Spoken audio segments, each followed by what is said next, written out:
case out of Wisconsin that began Monday is wrapping up today. In fact, both sides have rested in the Wisconsin trial against Lori Ann Phillips. She's charged with second-degree reckless homicide resulting in the 2019 death of her husband, Mark Phillips. The defendant calls 911 in the early morning hours of February 23rd. Reports, I found my husband in a snowbank outside our home. Authorities arrive. They say she's kneeling next to her husband's body when they do. Prosecutors say she killed him after this heated argument following a night out, little drinking. Phillips alleges that she slept in her truck after the argument. This was the night in which it got down to almost zero. Okay. And then she returns home in the early morning hours. She goes upstairs to get a little more sleep, thinks he's either still out or maybe elsewhere in the house, doesn't want to run into him. So the next morning, she goes outside looking to see if maybe he took one of their cars, and she didn't notice that. She discovers the body the next morning when she goes looking, and he's in this snowbank outside the garage. We are expecting closing arguments at about 2 o'clock this afternoon, so about an hour from now. For now, let's head back into court. We're catching up on the remainder, in this case, of her direct testimony. Again, this is defendant Lori Ann Phillips. Did you have your phone with you at that point? I did not have my phone, no. I've got clip number 3 up here. Lori, do you recognize yourself in that clip? Yes.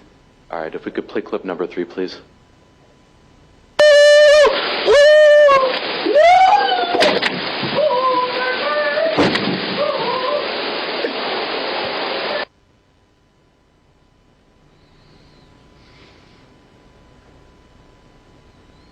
That one takes me right back to that day. Lori, do you need a moment? No. What was happening in that clip? I was running back inside to go get my phone to call 911. And it sounds like you were screaming or crying during that clip? Correct. And it sounds like a stupid question, but I have to ask you, why were you screaming or crying? Because I just found my husband. Now, prior to these video clips that we just showed, Lori, did you have any idea that Mark had passed away? No, none.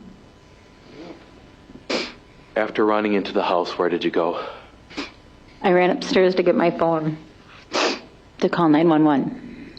And we've heard the 911 call. I'm not going to play that again. But do you remember much about that call, Lori? No. Why not? I was in shock.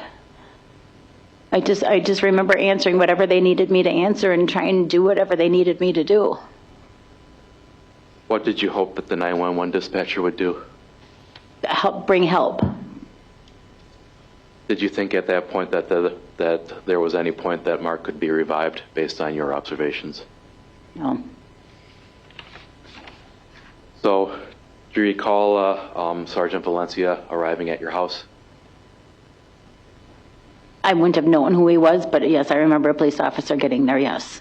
And what was your condition or your state of mind when Sergeant Valencia arrived? Again, I was in shock. Do you feel like you had a clear head when you were talking to Sergeant Valencia? No. Do you remember much of what you said to Sergeant Valencia? No. How about Deputy Stoetinger, who took you inside? I remember being inside with Mr. Leinfelder. I don't remember. And let's talk about Mr. Leinfelder. Is that somebody that you had known of at the very least prior to February 22nd of 2019? Yes. In what capacity? Just from La Crosse. I've known Fritz for 30 plus years. Excuse me, Mr. Leinfelder. Just from seeing him around?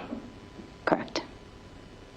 And do you remember much of your conversation with Mr. Leinfelder inside of the house? I remember telling him, answering his questions. Do I remember everything I said? No. At some point, did you go to the Homeland Police Department to talk to Investigator Leinfelder? I did. And what was your impression of why you did that? So that we could figure out what happened to Mark. So I could help him, give him any information I knew. At that point, did you have any reason to believe that you were a suspect in Mark's death? None. No, I thought Fritz was helping me. And what were you trying to get out to Mr. Leinfelder when you were talking to him at the Holman Police Department? What was I trying to get out? Yeah, that was poorly phrased. What were you trying to communicate to him? I just wanted him to know everything that happened and hoping that he could figure out what happened. Lori, were you still upset during that time frame? Yes. Were you thinking very clearly at that point? I'm sure not, no. And were there details or facts that you left out of that interview with Mr. Leinfelder?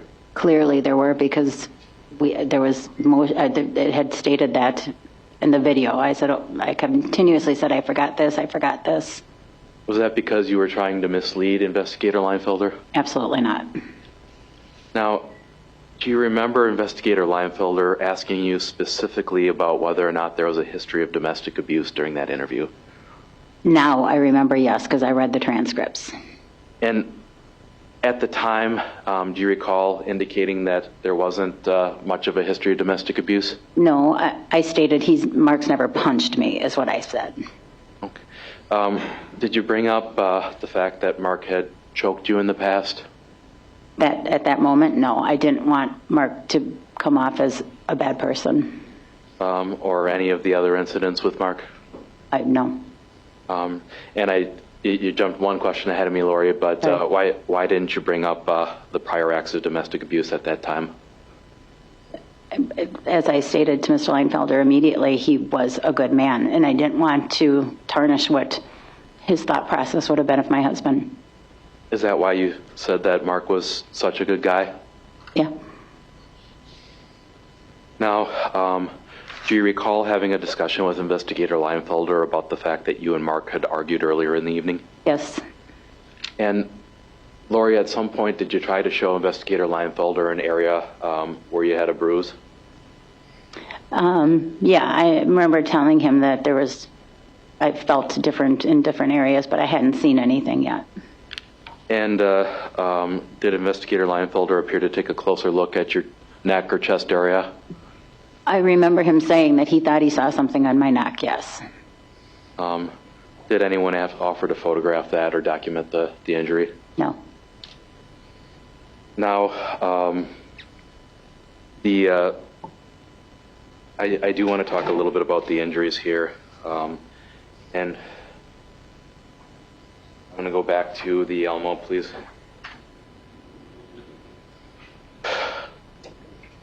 Do you recall Hannah Klinsky coming to stay with you after Mark passed away?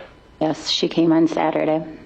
And how do you recall, Lori, noticing that you had these bruises and injuries on you the following day? It was after I took a shower and I got out of the shower. And did Hannah have a reaction to the fact that you were bruised? Yes, she's like, oh my God, we need to take pictures of this. Okay. I'm going to show you what's been marked as Exhibit 520, previously received. Lori, what are we looking at there? My leg. And this is the bruise that Hannah described as like a boot print or a footprint? Correct.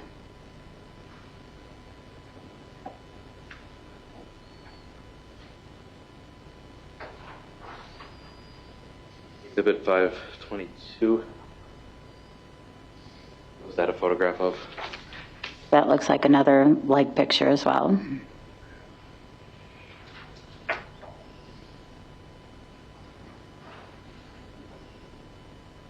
Exhibit 521. I can't quite tell if this is a shoulder or a leg, but is that a bruise? It is. Did you have bruising along your shoulders from where Mark had pushed you into the truck? I mean, that picture, I'm not positive if that's a shoulder or a leg. I'm sorry, I don't remember. Well, I'm asking, Lori, did you have bruises along your arm where Mark had? Yeah, I'm sorry, yes.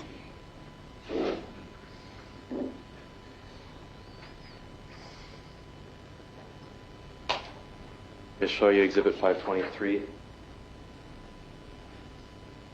What is that a picture of? My arm. And what, if you recall, is that injury from? Mark grabbing me and pulling me around the truck. Did these bruises hurt Lori the next day? Yes.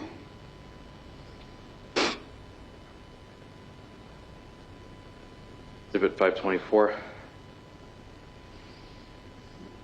are we looking at on this? I see a bruise and something else, and then like that red mark. Okay. And is that something that happened during when Mark had been physically abusive with you on February 22nd? Yes. This next one I'm not going to display.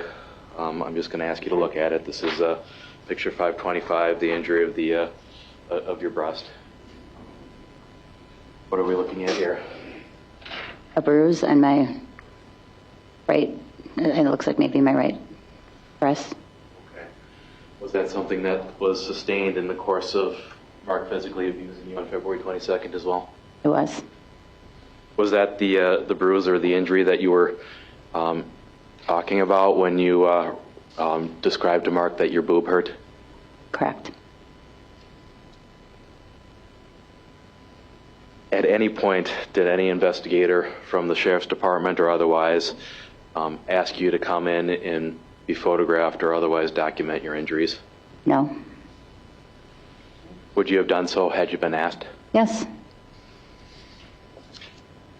Now, I want to talk to you about your comments during your interview with Investigator Leinfelder.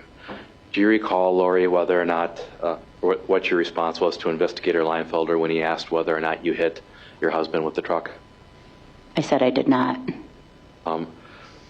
What's your impression, or did you believe at that time that you had hit Mark? No. To this day, are you even sure exactly what happened once Mark reached that driver's side of the truck? I have no idea what happened to my husband. Lori, do you know for certain that Mark was not in front of the truck when you hit the gas? Yes, that's what I could see. I could see in front of the truck when I was driving away because my headlights were on. We're getting to the end here, and I'm going to ask you the big questions, Lori. At any point when you were escaping from Mark on February 22nd of 2019, did you believe that you were creating a substantial risk of killing him or causing serious bodily injury? Objection calls for legal. For perception, Judge. Well, it is a legal conclusion sustained. Go ahead. Did you believe that Mark was at any risk when you were leaving? No. Did you believe that your act of leaving would be likely to kill or seriously injure Mark? No. Did you think that you even had a remote chance of injuring Mark when you hit the gas when he was on the driver's side of the truck? No. Was it ever your intent to injure Mark? Never. No. Lori, what was your sole purpose for trying to get away from Mark that night? To get away from him so that I would be safe, to get to safety. Despite everything that we've heard and everything that we've testified to in this trial, how do you feel about Mark today? I love him. I miss him. Thank you. I have nothing further. Yep, Mark's gone. I love him. I miss him. Kind of matter of fact, maybe that's just the way she reacts to this whole situation. But I think the defense in this case is either brilliant or stupid. And I'm trying to figure out which it is because we're looking at so much evidence that is technically irrelevant. Who cares whether they had an abusive relationship? This is a hit and run case. Thank goodness I have some experts here to help me muddle through this. Bridget Williams is here. She's a former prosecutor, also a trial attorney, and Catherine Lizardo is here. She is a trial attorney. I should say we're checking in with our Law and Crime Texas Bureau because Bridget's in Dallas. We have near Dallas, Fort Worth, Catherine. Bridget, I know I've seen you on the network before, never with me, so as I say to my first-time guests, I apologize. I'm going to start with you. Bridget, what do you think of this story and all of the backstory about what sounds like domestic abuse?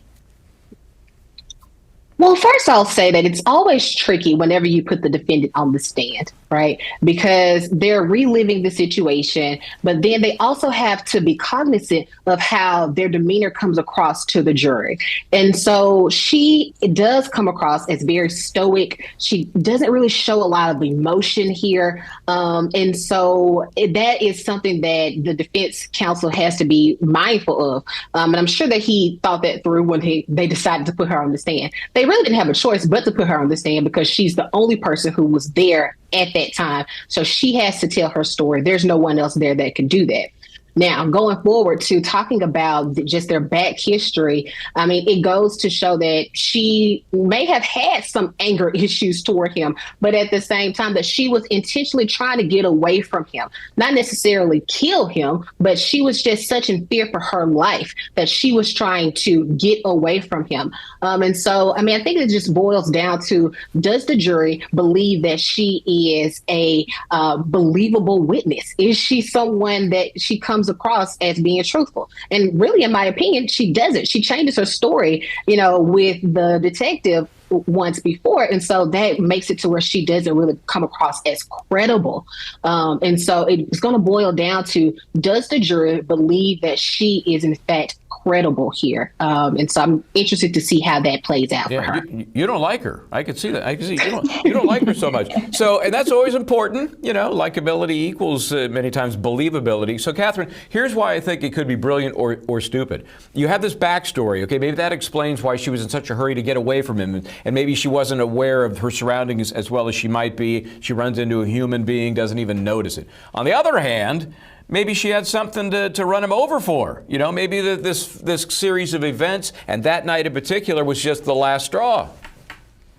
Yes, the jury can definitely see it that way. What's interesting about this defense attorney, how he was asking her question, it was actually effective for me in terms of he laid out all of those incidents of domestic abuse, and they were very disturbing, leading up to the night of her alleged hit and run, and also the surrounding facts as to how aggressive Mark was at that night and how he was on his way to try to hit him, how Mark had his fist up and was going to hit her, and how Mark dragged her. That's why you can see those bruises on her arm, that she testified that Mark dragged her inside the car and actually tried to hit the window of the passenger side at one point. So it was a really violent night that you can feel a lot of adrenaline and her being scared, being reasonable to be scared at that time. As a lawyer, I know, and I've heard of other clients who have been hit and didn't even know that they hit someone as well. So it is possible during such an adrenaline rush.